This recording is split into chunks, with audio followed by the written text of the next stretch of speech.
Dear students, നമുക്ക് next thermodynamics എന്ന് പറയുന്ന ചാപ്റ്ററിൽ നെക്സ്റ്റ് പഠിക്കാനുള്ളത് ഹീറ്റ് എൻജിൻസ് എന്ന് പറയുന്ന ഒരു ചെറിയ സെക്ഷനാണ്. Heat engines. What are heat engines എന്ന് ചോദിച്ചാൽ it's a device by which it converts heat energy into mechanical energy. Heat energy into mechanical energy. ഈ ഹീറ്റ് എൻജിൻ്റെ പ്രത്യേകത എന്ന് പറഞ്ഞാൽ system undergo a cyclic process. System undergo a cyclic process which results heat into work. അതാണ് heat എൻജിനിൽ നടക്കുന്നത്. Heat എൻജിനിൽ നമ്മൾ ഫ്യൂവലായിട്ട് അല്ലെങ്കിൽ working substance ആയിട്ട് ഉപയോഗിക്കുന്ന ഏതെങ്കിലും ഒരു സിസ്റ്റം ഓഫ് ഗ്യാസ് ഉണ്ടാവുമല്ലോ. പ്രോസസ്സ് തെർമോഡൈനാമിക് പ്രോസസ്സ് നടക്കാൻ വേണ്ടിയിട്ട് നമ്മൾ ഉപയോഗിക്കുന്ന ഒരു സിസ്റ്റം ഉണ്ടായിരിക്കും. ആ സിസ്റ്റത്തിൽ നടക്കുന്നത് ഒരു സൈക്ലിക് പ്രോസസ്സ് ആയിരിക്കും. And that results conversion of heat into work ആയിരിക്കും. ആ പ്രോസസ്സിൽ ആ സൈക്ലിക് പ്രോസസ്സിലൂടെ നടക്കുന്നത് ഹീറ്റ് എനർജി വർക്കാവുന്നു എന്നുള്ളതാണ്. എന്താണ് സൈക്ലിക് പ്രോസസ്സ് എന്ന് പറഞ്ഞാൽ അറിയാമോ? ഒരു സൈക്ലിക് പ്രോസസ്സിൽ ഒരു system returns to its initial state. Okay, ഇപ്പോൾ സൈക്ലിക് പ്രോസസ്സാണ് ഹീറ്റ് എൻജിനിൽ നടക്കുന്നത് എന്നുള്ളതും കൂടെ നമ്മളൊന്ന് അറിഞ്ഞിരിക്കുക. സൈക്ലിക് പ്രോസസ്സിൻ്റെ പ്രത്യേകത എന്ന് പറയുന്നത് കുറേ അധികം പ്രോസസ്സ് ഒരു സിസ്റ്റത്തിൽ നടക്കും. എന്നിരുന്നാലും ആ സിസ്റ്റം എന്ത് ചെയ്യും? Returns to its initial state, അതിൻ്റെ പഴയ അവസ്ഥയിലേക്ക് തിരിച്ചെത്തും. അതായത് ഇനിഷ്യലി ആ സിസ്റ്റത്തിൻ്റെ ടെമ്പറേച്ചർ T ആയിരുന്നു എന്ന് വിചാരിക്കുക. ചിലപ്പോൾ അതിനകത്ത് എക്സ്പാൻഷൻ നടക്കാം, കംപ്രഷൻ നടക്കാം, അഡിയബാറ്റിക് പ്രോസസ്സ് നടക്കാം. ഈ എല്ലാ അവസരങ്ങളിലും അതിൻ്റെ ടെമ്പറേച്ചറിന്, പ്രഷറിന്, വോളിയത്തിനൊക്കെ ചേഞ്ചസ് ഒക്കെ വന്നെന്നിരിക്കാം.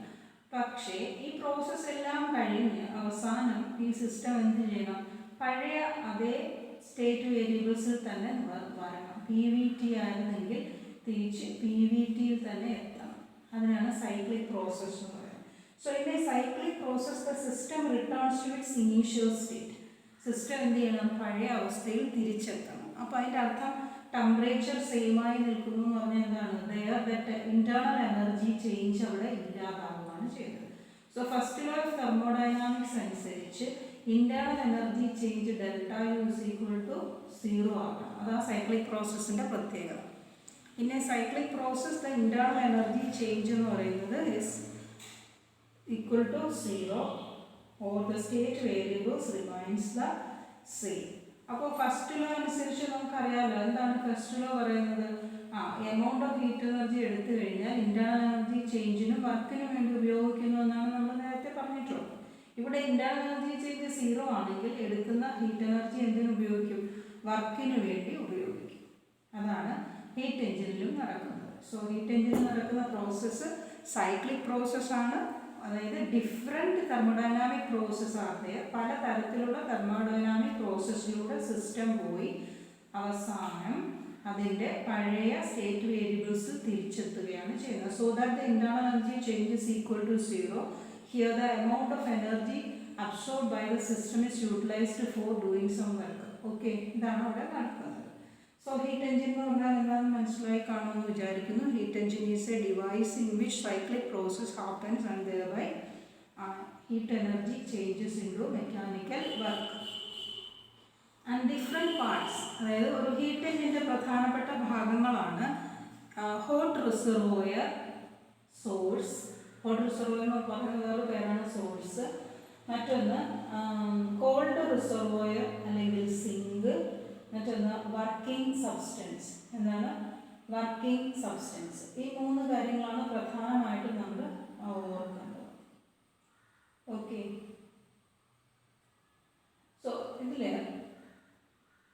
സോഴ്സ് എന്ന് പറഞ്ഞാൽ ഏതെങ്കിലും ഒരു എക്സ്റ്റേണൽ ഹോട്ട് ആയിട്ടുള്ള എന്താ പറയുന്നത്, ഒരു എക്സ്റ്റേണൽ ഹോട്ട് ബോഡിയിൽ നിന്ന് ഹീറ്റ് എനർജി ഈ വർക്കിംഗ് സബ്സ്റ്റൻസ് സ്വീകരിക്കണം.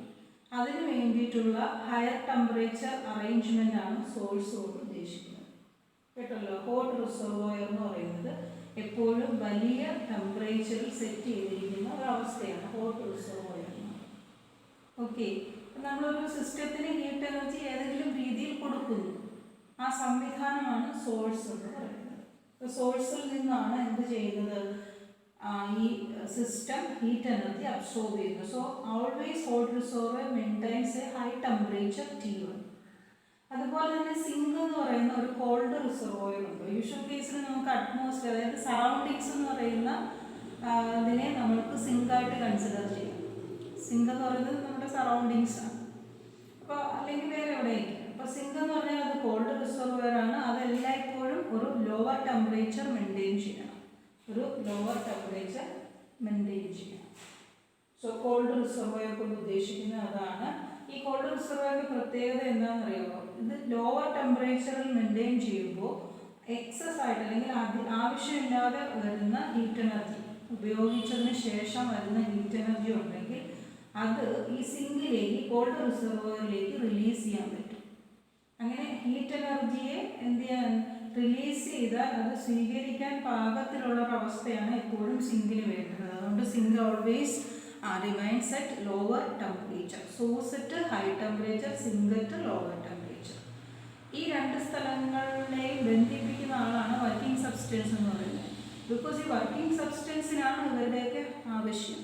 വർക്കിംഗ് സബ്സ്റ്റൻസ് എന്ന് പറഞ്ഞാൽ it's A gas or A mixture of gas and liquid എന്തെങ്കിലും ആയിരിക്കും. ഞാൻ പറയുന്നു, ഇപ്പോൾ ഹീറ്റ് എഞ്ചിൻ പലതരമുണ്ട്. ഹീറ്റ് എഞ്ചിൻസ് എന്ന് പറഞ്ഞാൽ എനർജി വർക്കാക്കി മാറ്റാൻ പറ്റുന്ന ആളെയാണ് നമ്മൾ എഞ്ചിൻ എന്ന് പറയുന്നത്. ഇപ്പോൾ പെട്രോൾ എഞ്ചിൻ നമുക്കറിയാമല്ലോ, ഡീസൽ എഞ്ചിൻ നമ്മൾ കേട്ടിട്ടുണ്ട്, സ്റ്റീം എഞ്ചിൻ കേട്ടിട്ടുണ്ട്. അപ്പോൾ അതിൽ ഓരോന്ന് എന്തുകൊണ്ട് petrol engine, diesel engine, steam engine എന്നൊക്കെ പറയുമ്പോൾ അതിനകത്തൊരു ഫ്യൂവൽ പെട്രോൾ ആയിരിക്കും അല്ലെങ്കിൽ ഡീസൽ ആയിരിക്കും, ഇതൊക്കെ ആയിരിക്കും. ഇതാണ് ഇവിടെ വർക്കിംഗ് സബ്സ്റ്റൻസ് ആയിട്ട്, ഇത് മാത്രമല്ല വർക്കിംഗ് സബ്സ്റ്റൻസ് ആയിട്ട് ബിഹേവ് ചെയ്യുന്നത്. സോ അങ്ങനെയുള്ള ഒരു വർക്കിംഗ് സബ്സ്റ്റൻസ് ആണ് നമ്മൾ സിസ്റ്റം എന്ന് ഇവിടെ പറയുന്നത്. സിസ്റ്റം, ഈ സിസ്റ്റമാണ് സോഴ്സിൽ നിന്ന് amount of heat energy absorb ചെയ്യുന്നത്. സിസ്റ്റം അബ്സോർബ് ചെയ്യുന്ന ഹീറ്റ് എനർജിയാണ് Q1. എവിടെ നിന്ന്? സോഴ്സിൽ നിന്ന്. സോ സോഴ്സിൽ നിന്നും ഈ വർക്കിംഗ് സബ്സ്റ്റൻസ് ആയ system Q1 amount of heat energy absorb ചെയ്തതിന് ശേഷം ഒരു വർക്ക് ചെയ്യും. ആ വർക്കാണ് W എന്ന് പറയുന്നത്. ബാക്കി എനർജി ഉണ്ടെങ്കിൽ ആ എമൗണ്ട് ഓഫ് ഹീറ്റ് എനർജി, അതായത് remaining part of energy Q2 എന്ന് പറയുന്നത് റിലീസ്ഡ് ഓർ റിജക്റ്റഡ് ടു സിങ്കിലേക്ക് കൊടുക്കും. ഓക്കെ, അപ്പോൾ ഈ സൈക്ലിക് പ്രോസസ്സിന് ശേഷം, അതായത് amount of heat energy absorb ചെയ്ത് വർക്ക് ചെയ്ത് ബാക്കി Q2 എമൗണ്ട് ഓഫ് എനർജി സിങ്കിലേക്ക് റിജക്റ്റ് ചെയ്യുന്നതിനിടയിൽ അവിടെ സൈക്ലിക് പ്രോസസ്സ് നടന്നു എന്നാണ്. പലതരത്തിലുള്ള സൈക്ലിക് പ്രോസസ്സ് നിങ്ങൾക്ക് ഇപ്പോൾ യഥാർത്ഥത്തിൽ കാർനോട്ട്സ് എഞ്ചിൻ അല്ലെങ്കിൽ ഐഡിയൽ ഹീറ്റ് എഞ്ചിനെ പറ്റി പഠിക്കാനില്ലാത്തതുകൊണ്ടാണ് സാധാരണ ഒരു ഐഡിയൽ ഹീറ്റ് എഞ്ചിനിൽ നടക്കുന്നത് ആദ്യം ഒരു ഐസോതെർമൽ എക്സ്പാൻഷൻ ആയിരിക്കും. അപ്പോൾ നമുക്കറിയാം ഐസോതെർമൽ എക്സ്പാൻഷനിൽ ടെമ്പറേച്ചർ കോൺസ്റ്റൻ്റായി നിൽക്കും, പക്ഷേ പ്രഷർ വോളിയം എന്ത് ചെയ്യും, ചേഞ്ച് ചെയ്യുന്നത്. അതിനുശേഷം ഒരു അഡിയബാറ്റിക് എക്സ്പാൻഷൻ നടക്കും. അവിടെയോ എല്ലാ സ്റ്റേറ്റ് വേരിയബിൾസും ചേഞ്ച് ചെയ്യും, ടെമ്പറേച്ചർ ചേഞ്ച് ചെയ്യും, പ്രഷർ വോളിയവും ചേഞ്ച് ചെയ്യും. ഇത് കോമ്പൻസേറ്റ് ചെയ്യാൻ വേണ്ടിയിട്ട് പിന്നീട് കൊടുക്കുന്നത് ഒരു ഐസോതെർമൽ കംപ്രഷൻ ആയിരിക്കും. സ്വാഭാവികമായും നേരത്തെയൊക്കെ കൂടിയ വോളിയം ഇപ്പോൾ കുറയാൻ തുടങ്ങും, പ്രഷറും അതനുസരിച്ച് മാറാൻ തുടങ്ങും, ടെമ്പറേച്ചർ കോൺസ്റ്റൻ്റ് ആയി നിൽക്കുന്നു എന്ന് വിചാരിക്കുക. അടുത്തൊരു അഡിയബാറ്റിക് കംപ്രഷനും കൂടെ കൊടുക്കുമ്പോൾ ഈ സിസ്റ്റം എവിടെ എത്തും, പഴയ സ്റ്റേറ്റ് വേരിയബിൾസിലേക്ക് എത്തത്തക്ക രീതിയിൽ ഒരു അറേഞ്ച്ഡ് ആയിട്ടുള്ള രണ്ടിലധികം തെർമോഡൈനാമിക് പ്രോസസ്സിന് സിസ്റ്റത്തിനെ വിധേയമാക്കി ഒരു സൈക്ലിക് പ്രോസസ്സ് നടത്തി പഴയ അവസ്ഥയിൽ എത്തിക്കുക ചെയ്യും. വീണ്ടും എഞ്ചിൻ അങ്ങനെ വർക്ക് ചെയ്യും, അടുത്ത സൈക്ലിക് പ്രോസസ്സ് ഇതുപോലെ കൊടുത്ത് വർക്ക് ചെയ്യും. അതാണ് ഹീറ്റ് എഞ്ചിനിൽ നടക്കുന്നത്. അപ്പോൾ അങ്ങനെ ഒരു സൈക്കിൾ ഓഫ് തെർമോഡൈനാമിക് പ്രോസസ്സ് കഴിഞ്ഞ് കഴിയുമ്പോൾ അവിടെ എന്ത് നടന്നു, ഒരു വർക്ക് നടക്കുകയും സിസ്റ്റം പഴയതുപോലെ ആകുകയും ചെയ്യും. എന്തായിരുന്നു തുടക്കത്തിലെ പ്രഷർ, എന്തായിരുന്നു തുടക്കത്തിലെ വോളിയം, എന്തായിരുന്നു ഇനീഷ്യൽ ടെമ്പറേച്ചർ, അതുപോലെ തിരിച്ചു. എഗെയിൻ സിസ്റ്റം എന്താകും, is ready to do another cycle of process, ready to do ആകും. അങ്ങനെ അത് വീണ്ടും ഇതുപോലെ amount of heat energy Q1 absorb ചെയ്യുന്നു from source and do some work W, and the remaining part of energy Q2 is rejected to sink. So first law അനുസരിച്ച് അല്ലെങ്കിൽ energy conservation അനുസരിച്ച് നമുക്ക് എന്ത് എഴുതാം, എടുക്കുന്ന എനർജി Q1 വർക്ക് ചെയ്യുന്നു, ബാക്കി Q2 ആയി റിജക്റ്റ് ചെയ്യുന്നു. So Q1 is equal to W plus Q2. അപ്പോൾ എത്ര വർക്ക് ചെയ്തു എന്ന് വെച്ചാൽ നമ്മൾ എന്ത് പറയും, W is equal to Q1 minus Q2. ഇതാണ്. ഓക്കെ, ഹീറ്റ് എഞ്ചിൻ്റെ സ്കിമാറ്റിക് ഡയഗ്രാം നിങ്ങൾക്ക് റെപ്രസെൻ്റ് ചെയ്യാനുണ്ട്. സ്കിമാറ്റിക് ഡയഗ്രാം അതിൻ്റെ 3 മെയിൻ പാർട്സ് ആണ്: സോഴ്സ്, സിങ്ക്, വർക്കിംഗ് സബ്സ്റ്റൻസ്. സോഴ്സിലാണ് നമ്മൾ എന്ത് പറയുന്നത്? Hot reservoir which is kept at high temperature T1. ഇവിടെ നിന്നാണ് ഈ വർക്കിംഗ് സബ്സ്റ്റൻസ് എന്ത് സ്വീകരിക്കുന്നത്? ഹീറ്റ് എനർജി സ്വീകരിക്കുന്നത്. കേട്ടല്ലോ, ആരോ ഇട്ടിരിക്കുന്നത് എന്താണ്? വർക്കിംഗ് സബ്സ്റ്റൻസ് ഇവിടെ നിന്ന് ഹീറ്റ് എനർജി വലിച്ചെടുക്കുന്നു എന്ന് കാണിക്കാനാണ്. കണ്ടോ, ഇത് ഹീറ്റ് എഞ്ചിൻ്റെ സ്കിമാറ്റിക് ഡയഗ്രാം. ഇത് നമ്മുടെ വർക്കിംഗ് സബ്സ്റ്റൻസ് ആണെന്ന് വിചാരിക്കും. ഇത് Q1 amount of heat energy സ്വീകരിച്ചു കഴിഞ്ഞാൽ പിന്നെ എന്ത് ചെയ്യും? ഒരു വർക്ക് ചെയ്യും. അപ്പോൾ ഈ വർക്കിംഗ് സബ്സ്റ്റൻസ് എനർജി സ്വീകരിച്ച് അയാൾ വർക്ക് ചെയ്യുന്നു എന്ന് കാണിക്കാനാണ് W അങ്ങോട്ട് കാണിച്ചത്. അയാളാണ് വർക്ക് ചെയ്യുന്നത്, അതുകൊണ്ടാണ് വെളിയിലേക്കാണ്. ഇനി വർക്കിംഗ് സബ്സ്റ്റൻസിലേക്കാണ് ഒരാൾ വർക്ക് ചെയ്യുന്നതെങ്കിൽ തിരിച്ചിടണമാണ്. ഇതിപ്പോൾ വർക്കിംഗ് സബ്സ്റ്റൻസ് ആണ് ജോലി ചെയ്യുന്നത്, അതുകൊണ്ട് വെളിയിലേക്കാണ്. ബാക്കി എത്ര എമൗണ്ട് ഓഫ് എനർജി ഉണ്ട്? Q2. അതെന്ത് ചെയ്യും? ഈ വർക്കിംഗ് സബ്സ്റ്റൻസ് തന്നെ സിങ്കിലേക്ക് കളയുന്നു എന്ന് കാണിക്കാം. കണ്ടല്ലോ, കോൾഡ് റിസർവറായ സിങ്കിലേക്ക് കളയുന്നു. So this is the schematic representation of heat engine. Okay ആണല്ലോ. ഹീറ്റ് എഞ്ചിൻ്റെ സ്കിമാറ്റിക് റെപ്രസെൻറ്റേഷൻ ആണ്. സ്കീമാറ്റിക് റെപ്രസെൻറ്റേഷൻ ആണ്. പുസ്തകത്തിലുണ്ട്, നിങ്ങൾക്ക് നോക്കാവുന്നത്. Schematic representation. സോ ചാപ്റ്റർ 12-ലെ 9ാമത്തെ ഫോക്കസ് പോയിന്റ് ആണ് നമ്മളിപ്പോൾ പഠിച്ചുകൊണ്ടിരിക്കുന്നത്. Heat engine. എന്താണ് ഹീറ്റ് എഞ്ചിൻ എന്നറിയുക, എന്താണ് schematic representation of heat engine, main parts of a heat engine എന്താണെന്ന് അറിയുക. ഓക്കെ, ഹീറ്റ് എഞ്ചിനിലെ സ്വീകരിക്കുന്ന ഊർജ്ജം എന്തിനൊക്കെ ഉപയോഗിക്കുന്നു എന്ന് മനസ്സിലാക്കുക. അത് വെച്ചിട്ട് ഇക്വേഷൻ എഴുതുക. ഇതിൽ നിന്ന് നമുക്ക് മനസ്സിലാകുന്ന ഒരു കാര്യം എന്താണെന്ന് അറിയാമോ? ഒരു എഞ്ചിനും എടുക്കുന്ന മുഴുവൻ ഹീറ്റ് എനർജിയും എന്തിനു വേണ്ടി ഉപയോഗിക്കത്തില്ല? വർക്ക് ചെയ്യാനായിട്ട് ഉപയോഗിക്കത്തില്ല. അത് എഞ്ചിന് അത്ര ഒരു എഞ്ചിനും, അതായത് practically there is no such engine which can completely converts its absorbed energy into work. അതായത് ഒരു എഞ്ചിനും അബ്സോർബ് ചെയ്യുന്ന മുഴുവൻ ഊർജവും വർക്കാക്കി മാറ്റാനുള്ള കഴിവില്ല. അതായത് 100% വർക്ക് ചെയ്യാനുള്ള കഴിവ് ഒരു എഞ്ചിനും ഇല്ല. സോ എഫിഷ്യൻസി എന്ന് പറയുന്നത് ഒരിക്കലും 100% ഒരു പ്രാക്ടിക്കൽ ഹീറ്റ് എഞ്ചിന് പറ്റത്തില്ല. പക്ഷെ നമ്മൾ ഐഡിയൽ ഹീറ്റ് എഞ്ചിൻ്റെ എഫിഷ്യൻസി എത്രയാണ് പറയുന്നത്? എടുക്കുന്ന ഊർജ്ജം മൊത്തം വർക്കിന് വേണ്ടി ഉപയോഗിക്കണം എന്നാണ് പറയുന്നത്. കാരണം ഇൻറ്റേർണൽ എനർജിക്ക് ഒരു ചേഞ്ചും വരുന്നില്ല. ഫസ്റ്റ് ലോ ഓഫ് തെർമോഡൈനാമിക്സ് അനുസരിച്ച് ഇൻറ്റേർണൽ എനർജിക്ക് ചേഞ്ചൊന്നും വരുന്നില്ല എങ്കിൽ മുഴുവൻ എനർജി എന്തിനു വേണ്ടി ഉപയോഗിക്കുമെന്നാണ് പറയുന്നത്? വർക്ക് ചെയ്യാൻ ഉപയോഗിക്കുന്നു എന്നാണ് പറയുന്നത്. പക്ഷെ ഇവിടെ ഒരിക്കലും അത് സംഭവിക്കത്തില്ല. Practically there is no such engine with 100% efficiency. So you have to understand the term efficiency of an engine.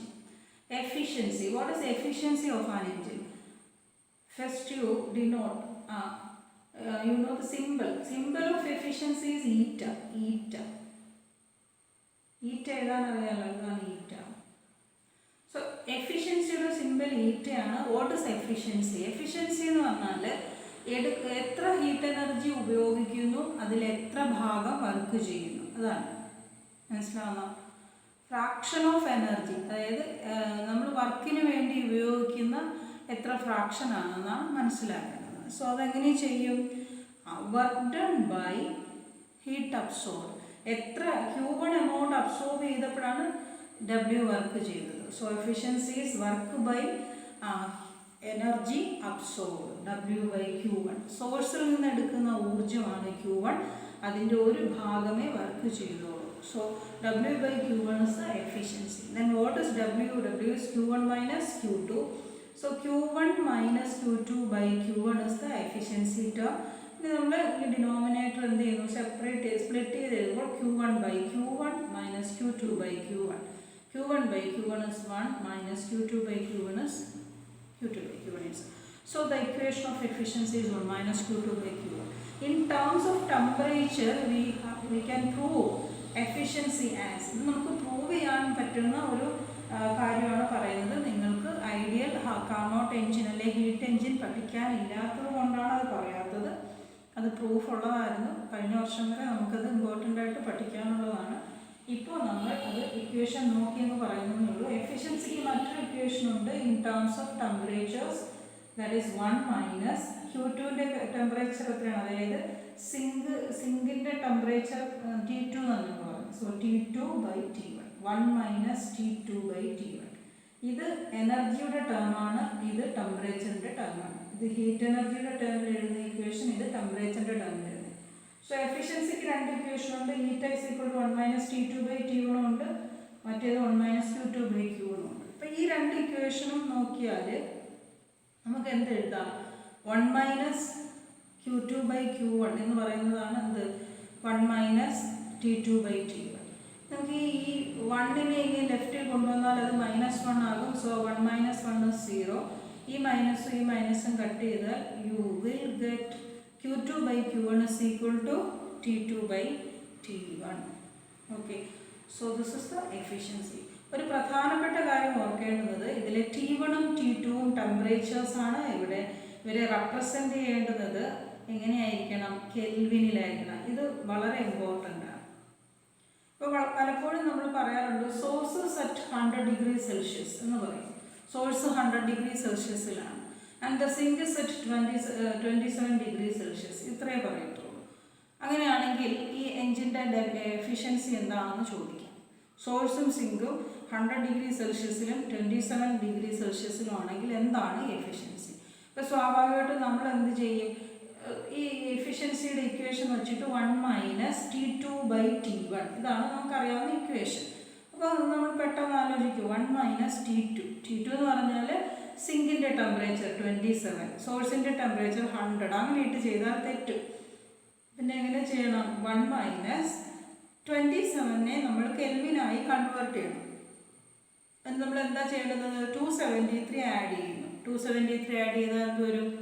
273 add ചെയ്താൽ 273 to 80 300 എന്ന് വരും. അതാണ് T2 by T1 എന്ത് വരും? 273 plus 100 it is 373.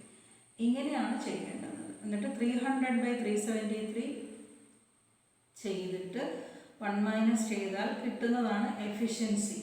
അതിനെ 100 കൊണ്ട് ഇൻറ്റു ചെയ്ത് പെർസെൻറ്റേജിൽ പറയാൻ പറ്റും. 100 കൊണ്ട് ഇൻറ്റു ചെയ്ത് പെർസെൻറ്റേജിൽ പറയാനായിട്ട് സാധിക്കും. കേട്ടല്ലോ? അപ്പോൾ ആ കാര്യം മറന്നു പോകരുത്. ഇനി ഒട്ടും തന്നെ എനർജി സിങ്കിലേക്ക് നമ്മൾ കൊടുക്കുന്നില്ലെങ്കിലോ, സിങ്കിലേക്ക് ഒട്ടും എനർജി റിലീസ് ചെയ്യുന്നില്ലെങ്കിലോ മുഴുവൻ ഹീറ്റും വർക്കിന് വേണ്ടി ഉപയോഗിക്കും. സോ അവിടെ Q2 0 ആയി പോകും. അപ്പോൾ 1 minus 0, സോ എഫിഷ്യൻസി ഈസ് 1 എന്ന് വരും. അതൊരു ഐഡിയൽ ഹീറ്റ് എഞ്ചിൻ്റെ എഫിഷ്യൻസിയാണ്. അതും കൂടെ ഇതൊന്ന് ഓർത്ത് വയ്ക്കുക. ഈറ്റ of an ideal heat engine, ഒരു ഐഡിയൽ ഹീറ്റ് എഞ്ചിൻ്റെ ഈറ്റ എന്താണെന്ന് ചോദിക്കും. എന്താണ് ഈറ്റ of an ideal heat engine? 1 or 100%. ഒന്നുകിൽ 1 എന്ന് പറയാം, അല്ലെങ്കിൽ 100% എന്ന് പറയാം. എപ്പോഴാണ് ഇത് 1 ആകുന്നത്? Q2 0 ആകുന്നു. ഓക്കെ ആണല്ലോ? അപ്പോൾ ഇത്രയും കാര്യങ്ങളാണ് തെർമോഡൈനാമിക്സിലെ ഫോക്കസ് ഏരിയ പോയിന്റ്. ഓർക്കുക എല്ലാം. തെർമോഡൈനാമിക്സിൽ നമ്മൾ ഒരു പ്രിലിമിനറി ആയിട്ടുള്ളൊരു വീഡിയോ ആയിരുന്നു ആദ്യം. അതിനകത്ത് 0th law ഉൾപ്പെടെയുള്ള കാര്യങ്ങൾ, thermal equilibrium and 0th law ആയിരുന്നു ഫസ്റ്റ് വീഡിയോ. സെക്കൻഡ് വീഡിയോയിൽ ഫസ്റ്റ് ലോ ഓഫ് തെർമോഡൈനാമിക്സും വളരെ ഇമ്പോർട്ടൻ്റ് ആയ മെയേഴ്സ് റിലേഷനും അതിനകത്ത് നിങ്ങൾക്ക് പരിചയപ്പെടുത്തിയിട്ടുണ്ട്. CP - CV = R എന്നുള്ള ഇക്വേഷൻ.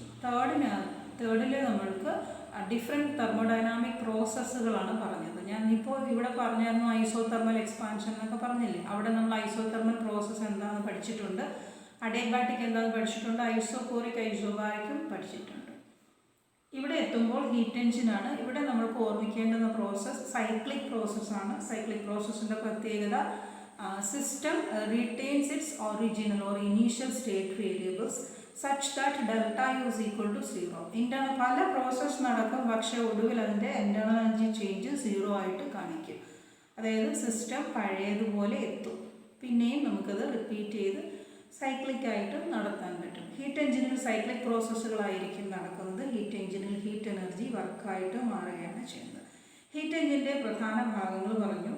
പിന്നീട് അതിൻ്റെ schematic diagram and then the efficiency of a heat engine. Okay.